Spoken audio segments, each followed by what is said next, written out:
This is a dramatic, emotionally powerful monologue about relationships and connection. The voice should be authoritative yet warm, with a grounded, masculine presence. It needs to feel authentic, intimate, and compelling, like a trusted mentor speaking directly to you. The delivery should have natural emotional variations, introspective and soft in philosophical moments, building to confident and direct in key insights, with subtle dramatic pauses for emphasis. The tone is conversational but deeply intentional. Every word matters. It should feel like someone who has genuinely thought about this deeply and is sharing it with care, not performing it. The energy is grounded authority meets emotional vulnerability, confident but not arrogant, intimate but not weak. Full script. There's this moment. You're sitting across from her at dinner. The restaurant is full. The noise is doing its job, filling the silence between you, but not well enough. Not well enough to cover what's actually happening, which is that you are right next to the person you love and feeling completely, quietly, terrifyingly alone. You're scrolling through your phone. She's looking at hers, and neither of you is really looking at anything at all. It's not that you don't love her. You do. It's that something happened, some invisible shift, and now the love that's supposed to feel like home feels like something you're both maintaining. Something with a schedule, something that requires effort. And your brain starts running. Why does this keep happening? Is this just what long-term relationships feel like? Do I still love her, or have I just gotten used to her? Am I the problem? Here's what nobody tells you. The relationship didn't get harder because your love faded. It got harder because your safety did. And here's the truth nobody in your life is brave enough to say out loud. The reason she pulled back is the same reason you're trying harder. And trying harder is making it worse. You're not failing at love. You're in the exact spot every couple lands when the connection stops being automatic and starts needing something deeper to survive. And here's what changes everything by the end of this video. You're going to understand exactly what makes a woman emotionally obsessed. Not because of tricks or manipulation, but because you're going to understand what her nervous system is actually looking for. And once you get this, you'll never approach attraction the same way again. Let's get into it. Before we get into the specific shifts, and there are 7 of them, and they're going to reframe everything, I need you to understand something at the nervous system level, because this is where most guys get it completely backwards. Most guys believe that to make a woman feel connected, you need to be impressive. You need to say the right things. You need to show her you care by trying harder. More compliments, more attention, more reassurance, more effort. But here's the real truth. Most couples confuse intensity for intimacy, and that confusion is exactly what's destroying the connection you're trying to rebuild. Here's why your nervous system matters more than your words. When a woman feels emotionally safe with you, her brain doesn't go into threat detection mode. She can relax. She can be soft. She can let her guard down in ways that feel vulnerable, but actually feel exhilarating to her. That's when she starts to want you. Not just need you, but genuinely, physically, emotionally want you. But when safety leaves the relationship, even slowly, even without anyone noticing, her nervous system reads it before her mind can catch up. And when that happens, she stops being able to access the part of her that feels desire. Because desire requires safety. Desire requires a felt sense that it's okay to want this. And if somewhere deep in her nervous system, she's wondering if you're actually a safe person to be soft with, she won't be soft. Not because she doesn't love you, but because her system won't let her. This is the part nobody explains. The fights aren't about what you think they're about. They're about 2 people who are scared and don't know how to say it. And most guys respond to that fear by trying to prove themselves. More words, more effort, more I love you in different ways. But when your partner's nervous system has gone into protective mode, none of that lands. Because the part of her that can receive your love isn't fully online. It's offline. It's behind walls. And pushing harder against those walls just makes them thicker. That's the cycle. That's the trap. And once you see it, really see it, everything we're about to cover is going to make sense in a way it never has before. Point 1. You become her emotional safe place, not her emotional problem. Most couples get this completely backwards. When she starts pulling back, most guys go into problem-solving mode. They ask what's wrong. They try to fix it. They suggest solutions. They ask her to talk about it so they can work through it together. And every single time, she gets a little more distant. Because none of that is what she actually needs. Here's what's actually happening in her nervous system. When a woman feels emotionally unsafe, even slightly, she doesn't want you to solve her feelings. She wants to feel like it's safe to have them. The difference is enormous. One says, let me help you feel better. The other says, I see you. I'm not going anywhere. And only one of those creates the emotional safety that makes obsession possible. Here's the contrast. Disconnecting version. She comes home frustrated from work. She vents about her boss. You immediately start problem solving. You should tell them that's not okay. Have you thought about looking for something else? Just don't let them talk to you like that. She nods, says yeah, goes quiet. And you think you helped. You didn't. You just became another person who didn't hear her, and your version of not hearing her was trying to fix her instead of feeling with her. Connecting version. She comes home frustrated from work. She vents about her boss. You don't say anything for a second. You look at her. You say something like, "That sounds really frustrating. You didn't deserve that." And then you just let her be frustrated, without trying to change it, without trying to make it better, just letting her feel it and knowing you're right there with her.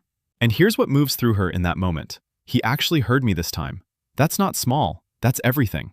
Because that one moment where you didn't try to fix her but you stayed with her is registering in her nervous system as safety.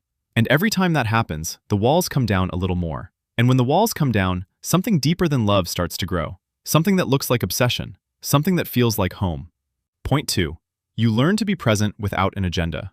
Most people in relationships don't actually be with each other. Think about the last time you were in a conversation with your partner and halfway through, you caught yourself waiting for your turn to talk, or scrolling in the same room while she talked, or thinking about something you need to do later while she's telling you about her day.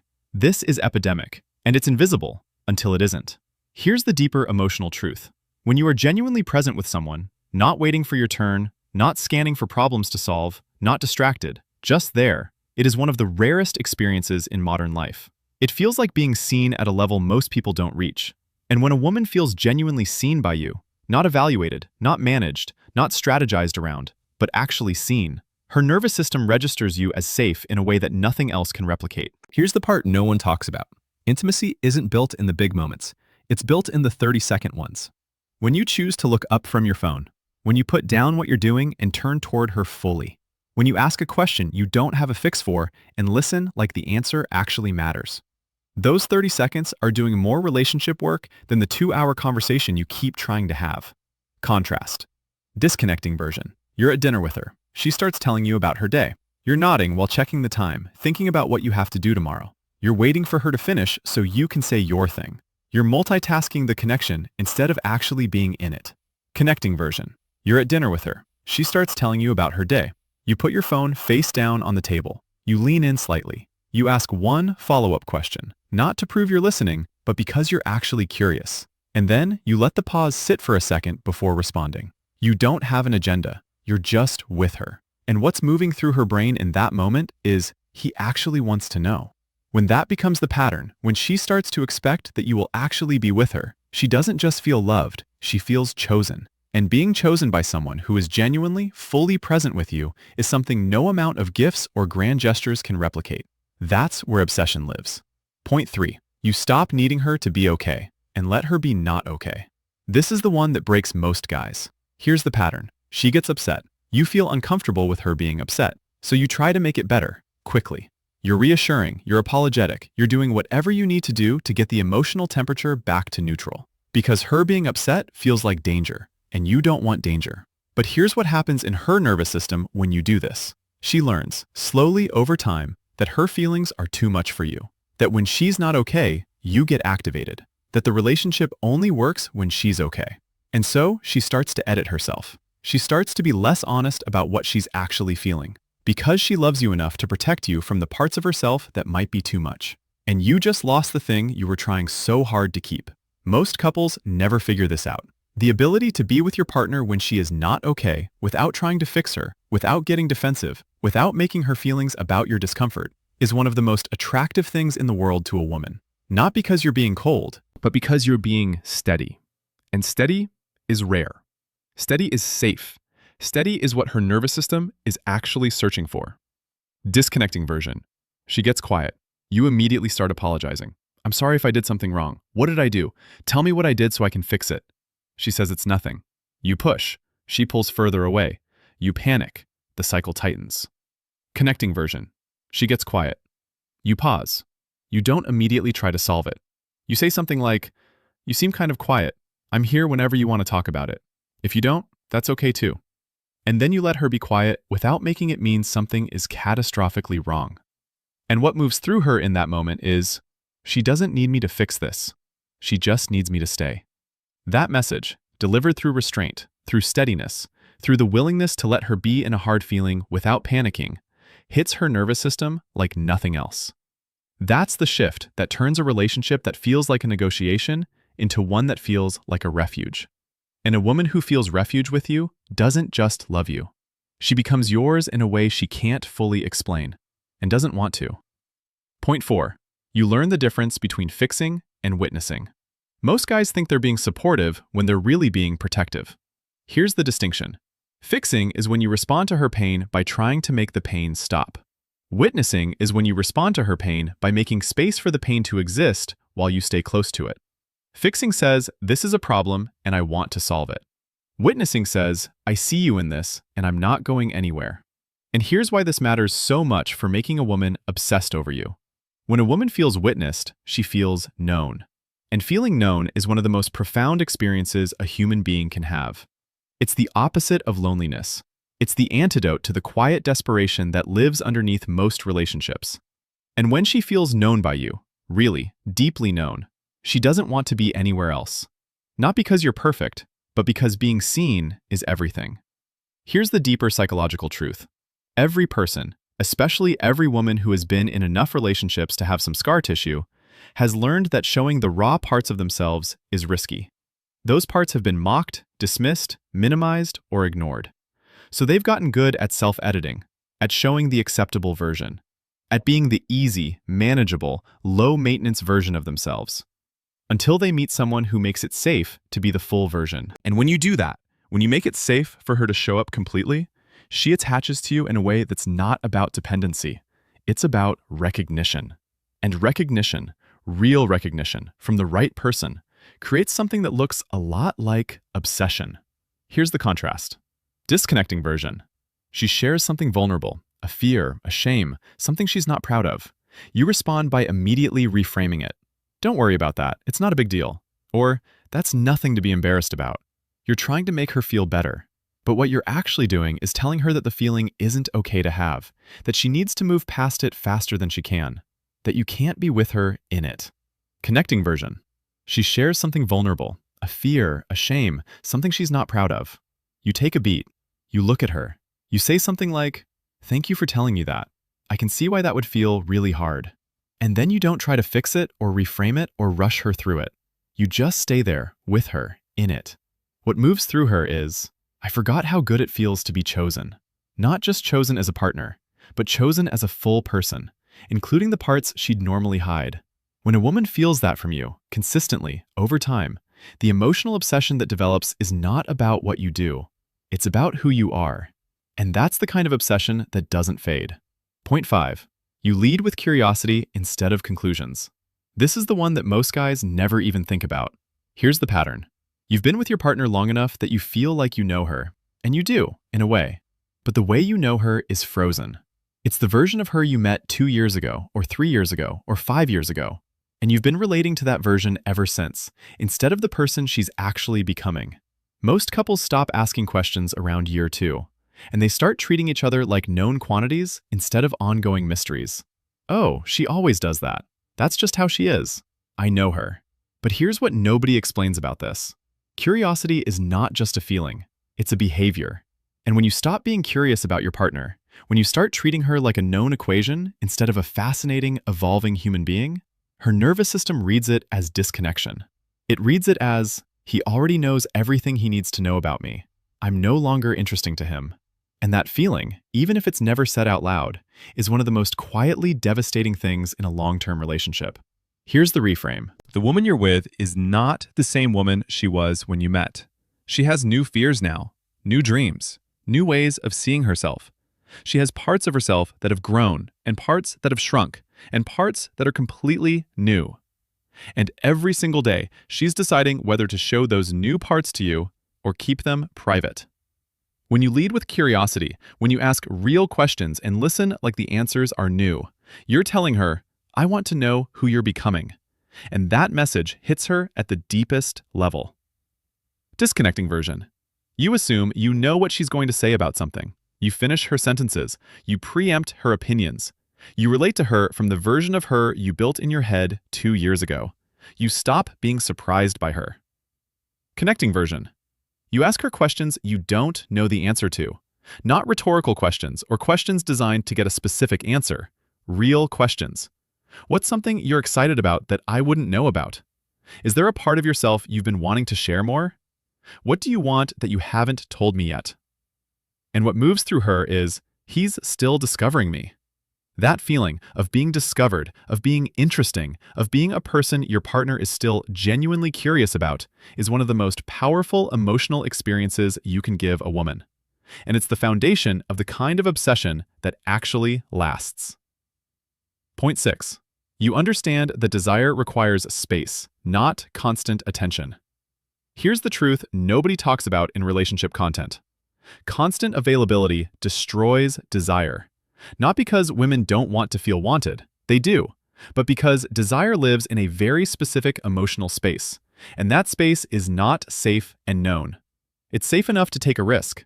It's calm enough to be curious. It's stable enough to want something more. And when you're constantly available, constantly checking in, constantly present, constantly proving your love, you're accidentally destroying the conditions that make desire possible. Here's what's happening beneath the surface. When a woman has you fully figured out, when she knows exactly what you're going to say, exactly what you're going to do, exactly how you're going to respond, her nervous system stops working in the desire register. There's no uncertainty, no friction, no spark. She has you, and that's comfortable. But comfortable is not what makes a woman obsess. What makes a woman obsess is being with someone who is a whole person with a life that doesn't orbit entirely around her. Someone who has their own things going on. Someone who can miss her, who has enough going on that when they come back together, there's something new to share, some new piece of themselves to offer. This isn't about playing games. This is about emotional architecture. Most couples make their relationship the center of both their worlds. And when the relationship is the whole world, the world gets very small. Contrast. Disconnecting version. You text her constantly throughout the day. You tell her you miss her multiple times. You plan your free time entirely around her. When she doesn't respond immediately, you feel anxious. You need to know she's still there, still choosing you, still in. Connecting version. You have a life outside of the relationship. You have things you're working on. You have interests and friends and purposes. And when you're with her, you're fully there, genuinely present, not distracted. But between times together, you give both of you room to miss it. You don't need constant contact to feel secure. You trust that she's choosing you, even when she's not in contact. And what moves through her when you do this? He's not trying to keep me. He's just living in a way that makes me want to stay. When a woman has space to miss you, the desire doesn't diminish. It compounds. And when desire compounds over time, combined with genuine emotional safety, it becomes something that looks and feels a lot like obsession. Point 7. You choose her with your actions, not just your words. This is the one that ties everything together. Here's the truth about women and relationships that most guys learn too late. Women feel your commitment before they hear it. What that means is, your words about the relationship, "I'm committed, I want us to work, I'm all in," are far less powerful than your consistent patterns of choosing her in small moments throughout the day and week and month. The phone goes down, the distraction stops, the effort happens. Not because she's asking for it, but because you see her and you're choosing to be present anyway. Here's the deeper emotional truth. Every woman, especially one who has been in relationships where she felt like an afterthought, is quietly asking a question. That question is, do I really matter to him? Not does he love me. Love can be abstract. Love can be something people say and not mean. But mattering, being genuinely prioritized, being seen as someone worth the effort, that's what she's really looking for. And when she feels that from you, consistently, in the small moments, not just the big declarations, her nervous system starts to relax in a way that creates deep, deep attachment. Not because you told her you were committed, but because you showed her. Here's what nobody explains. The pattern of choosing her, not in the crisis moments, not in the romantic gestures, but in the 1,000 small decisions every day where you could default to distraction, stress, or your own world, is the actual foundation of obsession. Not because it's dramatic, but because it's consistent. And consistency, over time, creates trust. And trust, combined with emotional safety, creates something that goes far beyond love. It creates the feeling of, this is my person, and I know it because he keeps choosing me. Disconnecting version. You say you're the most important person in my life, but then when she wants to talk, you're distracted.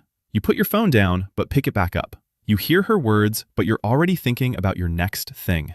The words say one thing, the behavior says another. Connecting version. When she talks, you put the phone down fully. You lean in. You ask one more question. You stay in it longer than is comfortable. You choose her, over and over, in moments where no one's watching. And when you do that, when your actions match your words, she doesn't have to wonder. And what moves through her in those moments, when she doesn't have to wonder, is the deepest, most foundational form of safety there is. And that's where the obsession really lives. Here's what I want you to take with you. This isn't a checklist. It's not, do these 7 things and she'll be obsessed with you. That's not how any of this works. This is an invitation to become a different kind of partner. Not because you're broken, not because you're failing, but because most of us were never actually taught how to do this. How to be emotionally present, how to stay steady when it's hard, how to make someone feel genuinely seen. And here's the thing, when you internalize this, when these ways of being become who you are, not just things you try, you stop reacting to your relationship and start creating it. Your partner will feel the difference before you've even said a word. The emotional temperature will shift. The walls will start to come down. And what replaces the distance won't just be closeness. It'll be something deeper. It'll be the feeling of 2 people who actually chose each other, every day, on purpose, with full awareness of what that means. And here's the mic drop truth that I want you to carry out of this video and into your relationship. Real intimacy doesn't start when you find the right person. It starts when you decide to become one. This isn't about making her obsess over you. It's about becoming someone capable of being chosen, fully, deeply, consistently, by the kind of woman worth obsessing over you. Go be that person. If this video hit for you, if something landed that you didn't expect to land, I need you to do 2 things. First, leave a comment. Tell me the one thing from this video that you're going to take and actually use this week. I read every single one, and it helps me make more content like this. Second, hit subscribe and turn on notifications, because this is the kind of relationship content I want to keep making. The real stuff, the nervous system stuff, the stuff that actually changes how you show up. And I need you in the queue for when the next one drops. Thanks for being here. I'll see you in the next one.